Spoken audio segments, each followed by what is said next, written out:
somewhere deep inside Apple's secret labs in Cupertino, next to AR glasses, the iPhone 13, and the Apple TV sets, is a touchscreen Mac. A product that's been rumored for years and has never come to fruition. People have been asking for it. Apple's denied it exists. But we built one for $1, and I've got a good idea why we're never going to see a touchscreen Mac. Like the Hewlett-Packard touchscreen personal computer. A touch of the screen lets you keep track of customers, walk through your ledger, see that inventory's the right size, and write letters to boot.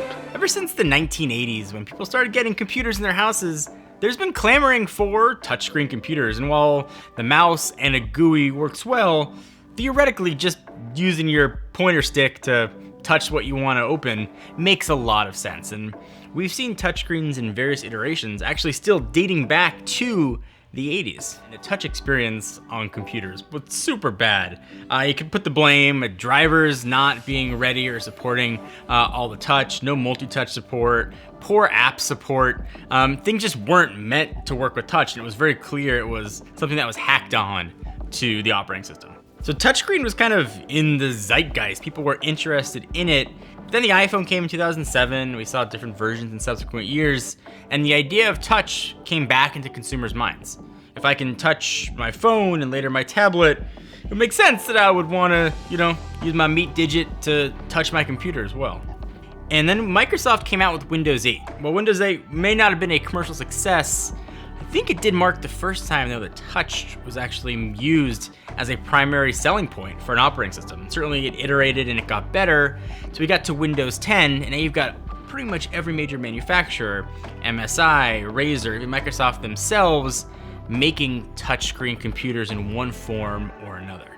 Whenever I go to the Windows side for laptops or desktops, I always look for something with touch. It's not to say that I use it all the time, but I like having the option. Sometimes it's easier just to flick my finger as I'm browsing through a web page. It's never given me anything that I couldn't do with a mouse and a GUI, but I just like having the extra flexibility that comes with touch. So Apple's kind of been playing around with touch a little bit. You've got Sidecar built into Mac OS Catalina that only works, at least right now, with an Apple Pencil. Not all the apps are supported.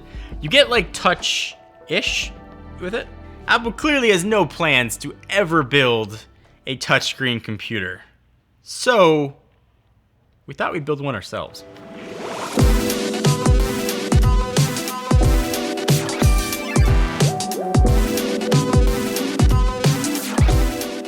So we are not the first ones to try to make a Mac touchscreen. I don't know if you guys remember, but there was something called the Mod Book. It raised over $300,000 on Kickstarter. They disassembled a MacBook Pro and put it in like a touchscreen case and kind of gave you a tablet-y version of OS X.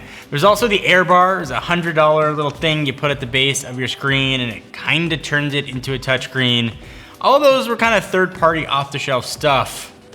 What we've got though is this tiny bit of wire and a mirror and some open source custom code can turn your Mac into a touchscreen.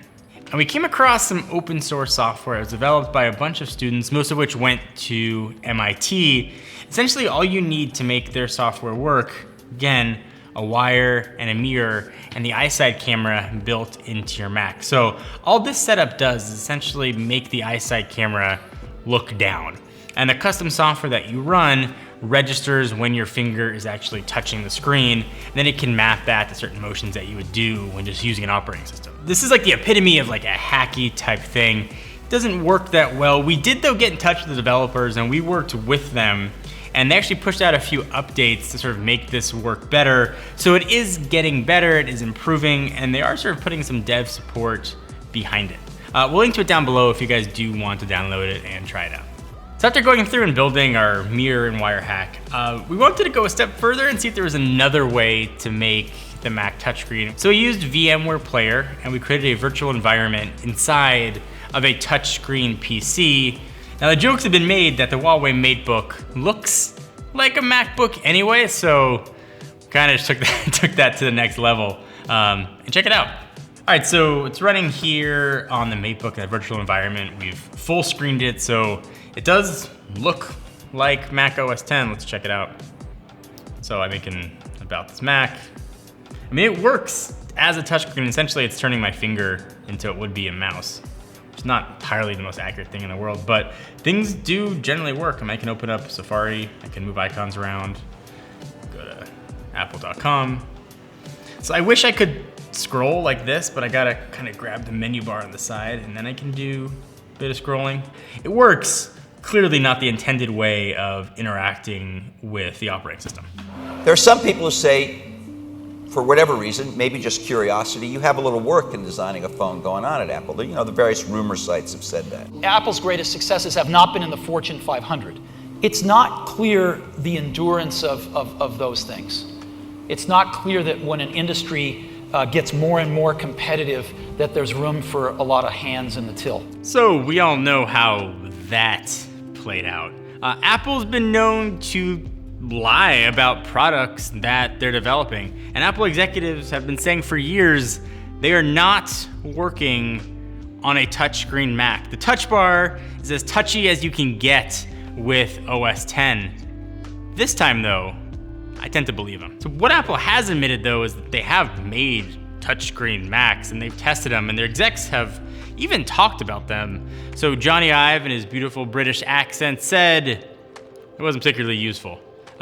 Tim Cook himself said it was a trade-off, and Air Force One Craig Federighi said, we put a touch bar in. That's it.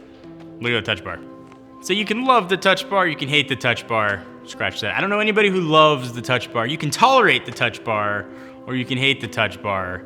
But I don't think there's any arguing that like OS X in its current incarnation is just straight up not meant for touch. Mac OS just doesn't know what to do with your finger. When you try to sort of force it and use these hacks and virtualizations, it's very clear that that's not how Apple intended it to work. So the iPhone, iPads, iOS, and iPadOS were all designed from the ground up to use touch. macOS designed it from the ground up to not use touch, and Apple has said this is on purpose, that they are two separate worlds. And I've said throughout the video, as OS X is right now. Perhaps we'll see an OS 11 with touch in mind. But as long as OS X continues as it is, with the same design that it's had and the same interactions that you can use, touch is just not going to be in the cards.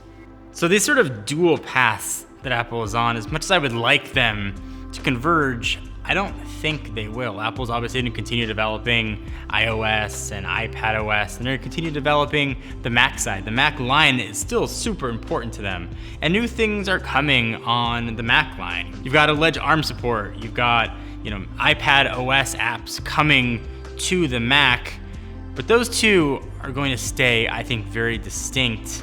And while a lot of people would like them to cross, perhaps it's best if they're just left to go on their own. So if you just look at sort of sales numbers, obviously iPhone is Apple's big sales driver. They're selling more of those than they're selling of anything else. So clearly Apple's investing a lot of money in their touch-based operating systems. On the other side, I think if people want a touchscreen PC experience, Windows is waiting there with open arms with a refined touch experience that works really well. So maybe this is Apple sort of stepping back and saying, if you want that, go to Microsoft.